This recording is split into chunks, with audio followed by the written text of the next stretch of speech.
I never believed in places off the grid, places erased from maps as if they were secrets meant to be buried. But that all changed the day I stumbled upon a town that wasn't on any map, an experience I still can't explain, and one I wish I could forget. It started out like any other road trip. I was driving alone through the back roads of a state I won't name. I was craving escape from the noise of city life, the endless notifications, the constant rush. My plan was simple: find a quiet spot, somewhere remote, and just disappear for a few days. No signal, no distractions. Just me and the open road. Hours into my drive, my phone's GPS started acting weird. At first, I thought it was a glitch, something you expect when you're deep in the countryside. But then I noticed something strange. The map was glitching over one specific area. It was like a black hole, a blank spot where roads should have been. Curiosity got the better of me. I took the exit that wasn't marked on my GPS and headed down a gravel road, the kind that's barely wide enough for one car. Trees loomed overhead, their branches scratching against my windshield like they wanted me to turn back. But I didn't. After what felt like forever driving through nothing but forest, the road finally opened up to a small town. Or at least, it looked like a town. The streets were empty. No cars, no people.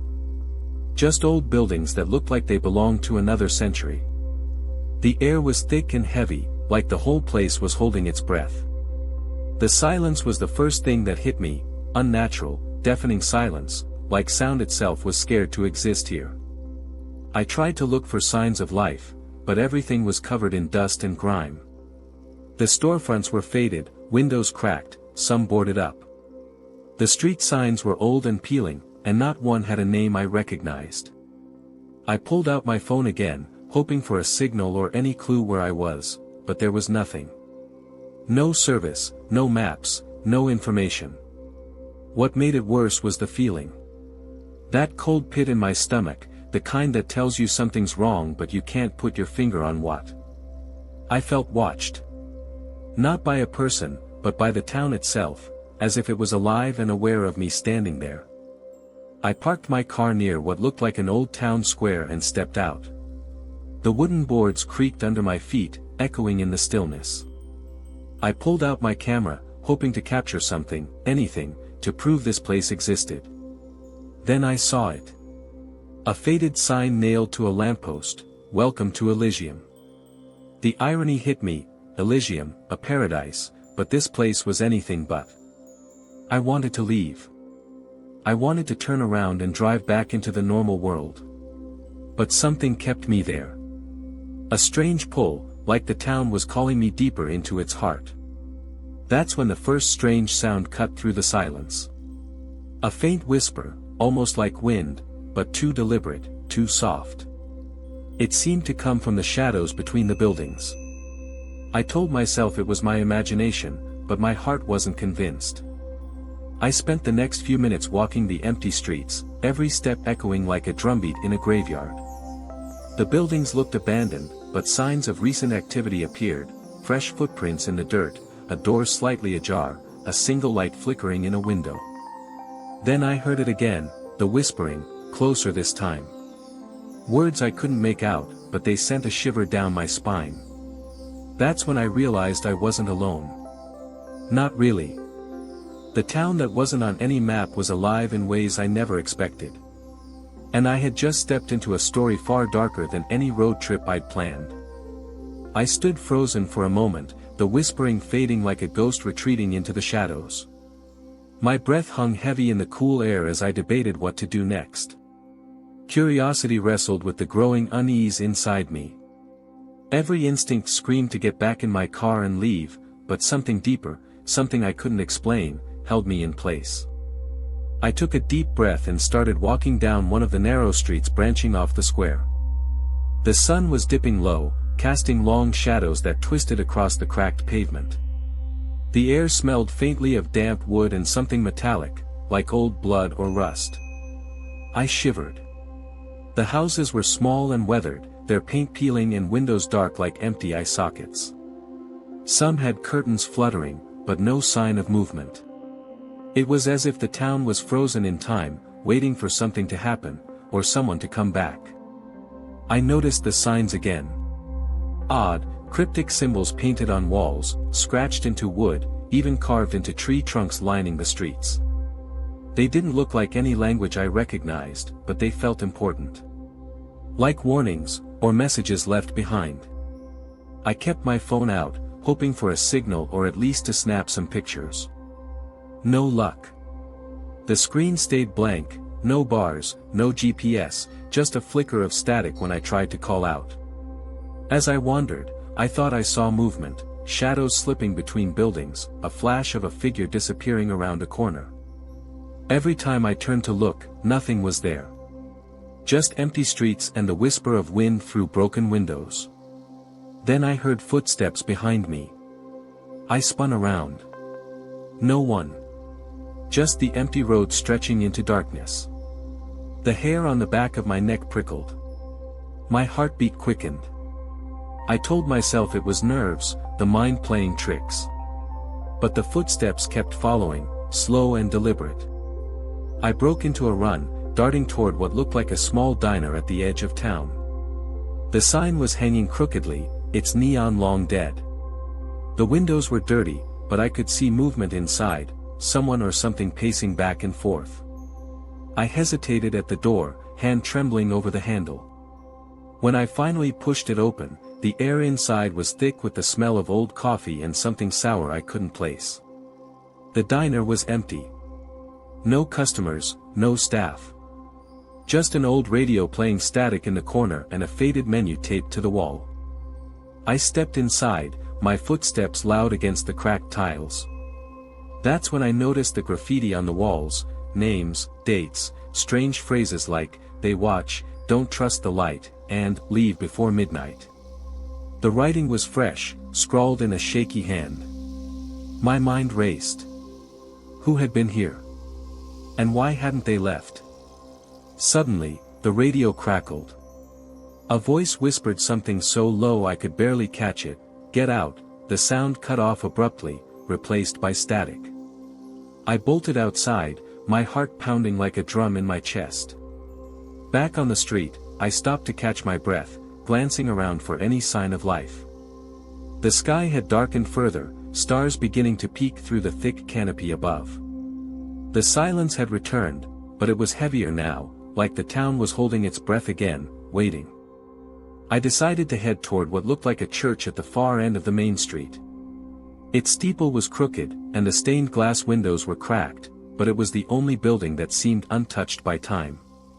As I walked, I noticed the streetlights flickering, on and off, in a slow, uneven rhythm, like a heartbeat. The closer I got to the church, the louder the whispering became. It wasn't wind anymore. It was voices, soft, urgent, almost pleading. I paused at the church doors, hesitating. Then, with a deep breath, I pushed them open. Inside, the air was cold and still. Rows of dusty pews stretched out in front of me, bathed in the faint glow of moonlight filtering through the broken windows. At the altar, a single candle flickered, though no flame was visible. The whispering was louder here, echoing off the walls. I couldn't understand the words, but the tone was clear: fear, warning, desperation. That's when I saw the book on the altar. Old, leather-bound, covered in strange symbols. I felt an irresistible pull to open it, to read whatever secrets it held. But as soon as my fingers touched the cover, the candle blew out. Darkness swallowed the room. The darkness hit me like a wall. My eyes strained, searching for any sign of light, but the church was swallowed in a silence so thick I could hear my own heartbeat pounding in my ears. I fumbled for my phone's flashlight, the beam cutting through the blackness like a knife. The light fell on the altar, the ancient book still resting there, now closed as if nothing had happened. But the air felt charged, almost electric, like the building itself was holding a secret it wasn't willing to share. I took a shaky step forward, heart racing, every nerve on edge. Then, from somewhere deep inside the church, I heard it, a slow, deliberate tapping. Tap, tap, tap. Like fingernails on wood. Closer and closer. I swung the light toward the source, but found nothing but empty pews and cracked walls. The sound stopped suddenly, leaving an eerie silence that pressed against my chest. I swallowed hard and forced myself to move toward the exit. But as I reached for the door, it slammed shut with a violent bang, shaking the entire building. My pulse surged as I pulled and shoved at the door, but it wouldn't budge. Panic started creeping in. Then, a soft glow lit up the corners of the church. I looked up to see the stained glass windows glowing faintly, the broken colors painting ghostly shapes on the floor. Faces appeared in the glass, distorted, twisted, watching me.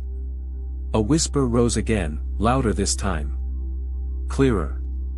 You shouldn't be here. The voice was cold, cruel.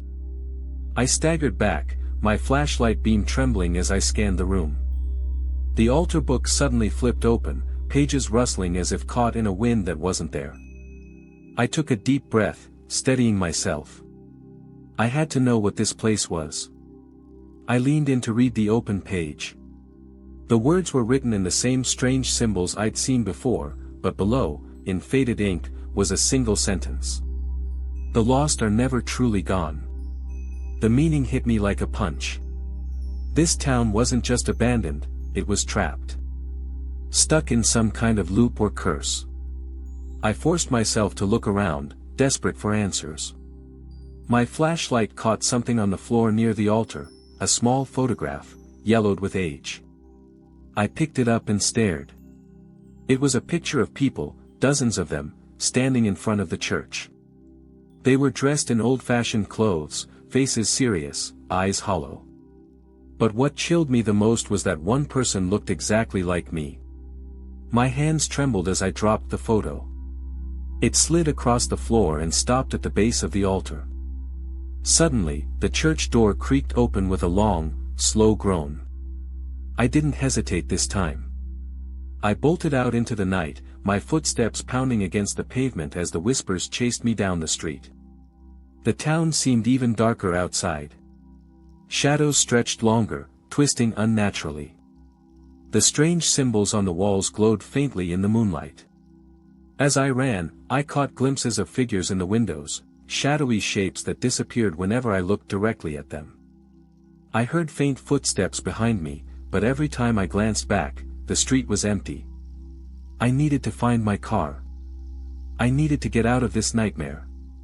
But then I hit a dead end. The road I had taken to enter the town was gone. The gravel path turned into solid forest, thick trees blocking any chance of escape. I was trapped. I looked around desperately, heart racing, and that's when I saw the eyes.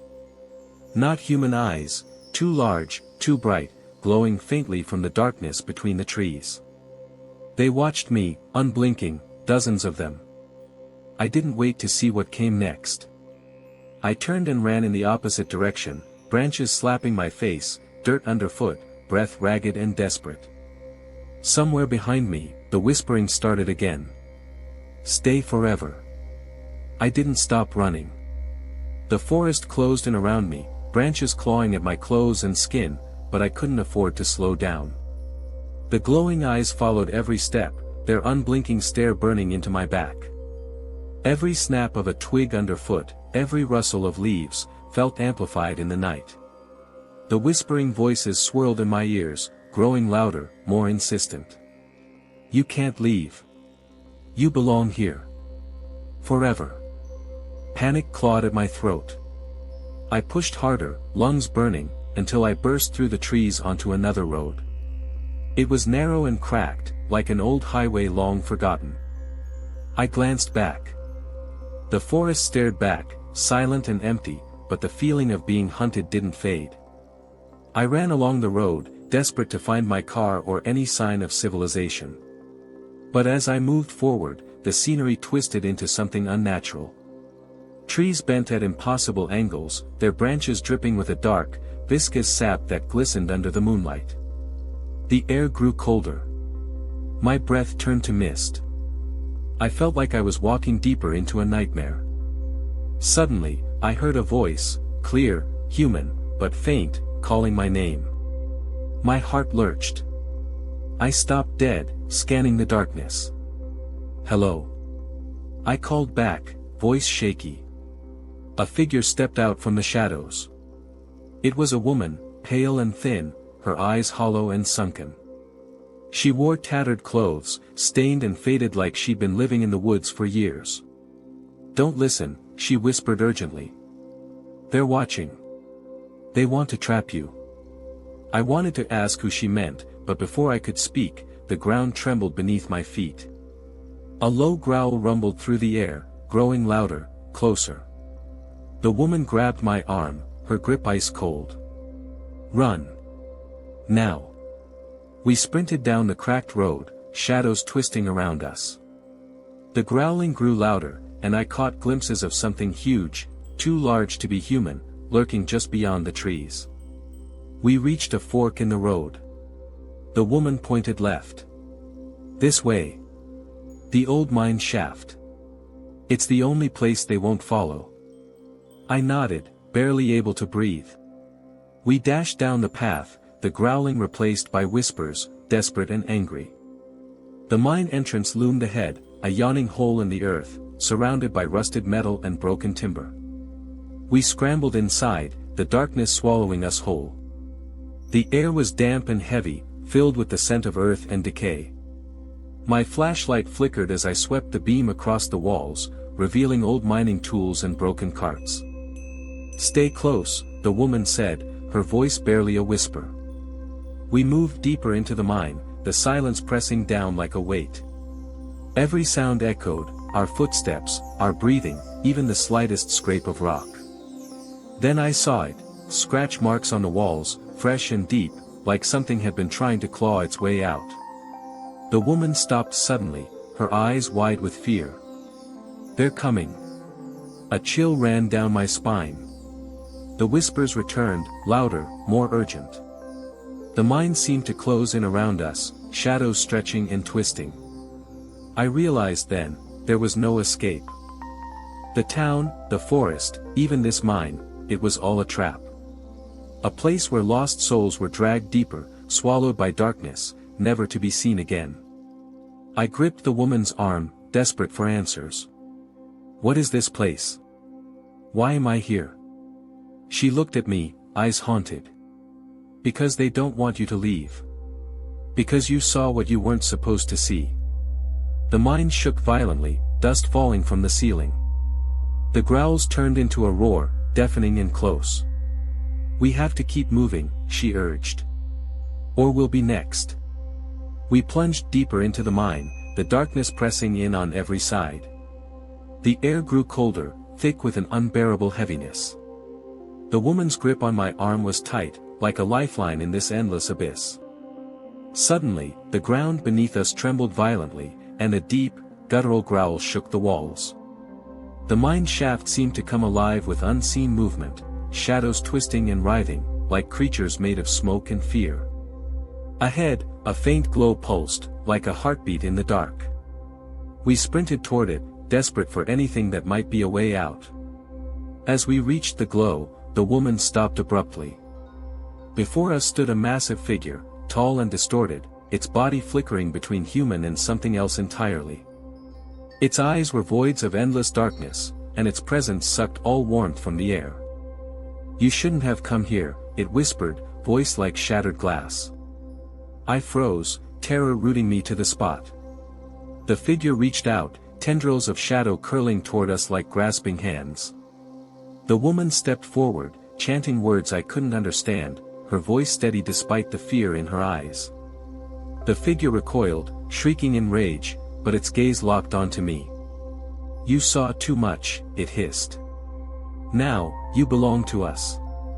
I felt a cold grip around my chest, squeezing the breath from my lungs. The shadows twisted tighter, dragging me toward the darkness. But then, suddenly, the woman raised her hands, and a burst of light exploded from her palms. The figure screamed, retreating into the shadows as the light spread, pushing back the darkness. The grip loosened, and I gasped for air, collapsing to the ground. The woman knelt beside me, exhausted but resolute. "We have to keep moving," she said. "They'll come back." I scrambled to my feet, heart pounding like a drum. We raced back through the mine, the walls seeming to close behind us, whispering threats and curses. At last, we burst out into the cold night air, the moon hanging low and pale above the trees. I spotted my car parked at the edge of the town, lights flickering weakly. But as we reached it, I realized something worse: my keys were gone. Somehow, lost in the chaos, stolen by the shadows that haunted this place. Panic welled up again. I was trapped, surrounded by darkness and danger, with no way out. The woman grabbed my shoulder, eyes fierce. "You can't stay here. You have to fight." I looked around, searching desperately for a plan. The town behind us was silent again, but the feeling of being watched never left. Then, from the edge of the forest, a faint sound, a car engine revving. Hope surged through me. A figure appeared, headlights cutting through the trees. It was a man, driving fast, his eyes wild but determined. "Get in," he shouted. Without hesitation, I jumped in the passenger seat. The woman stayed behind, shaking her head. "Go," she whispered. "Save yourself." The car sped away, the town fading behind us, swallowed once more by the night. As we drove, I looked back one last time. The woman stood in the shadows, watching us leave, her silhouette swallowed by darkness. I never learned her name. But one thing was clear. Some places are meant to stay hidden. Some stories are meant to remain untold. And some towns aren't on any map for a reason. The car sped down the highway, the city lights slowly growing brighter ahead, but my mind was still trapped in that ghost town, Elysium, a place that didn't belong to this world. I kept looking in the rearview mirror, half expecting to see shadows chasing us, but there was nothing. Just the empty road stretching behind us like a black ribbon. The man driving said little, eyes fixed on the road. Every so often, he glanced at me, like he knew something but was afraid to say it. I tried to make sense of everything. What was that town? What did those symbols mean? Who, or what, was that figure in the mine? And most haunting of all, why did the woman sacrifice herself to save me? The questions burned in my mind, but answers were nowhere to be found. Back in the city, life moved on as usual. Friends asked about my trip, but I couldn't explain what I'd seen. How do you tell someone about a town that isn't on any map? About shadows that breathe and whisper? About the feeling that a place can reach inside you and never let go? I kept the photographs I took, faded, grainy images that barely captured the town's eerie silence. I showed them to a few close friends, but they just laughed it off, saying I must have been imagining things. Maybe I was. But late at night, when the world is quiet, I still hear the whispers. The soft, urgent voices calling from the darkness. Sometimes, I wonder if the town is still out there, waiting. If it's calling others the way it called me. And if, somewhere deep inside, a part of me never really left. I don't know if I'll ever go back. Part of me hopes I never have to. But if you ever find yourself lost, on a road that doesn't appear on your GPS, take my advice, don't follow the silence. Don't trust the empty streets. Because some places aren't meant to be found. Thanks for listening to my story. If you want more creepy true experiences and horror tales, make sure to subscribe and hit the like button. There's plenty more where this came from.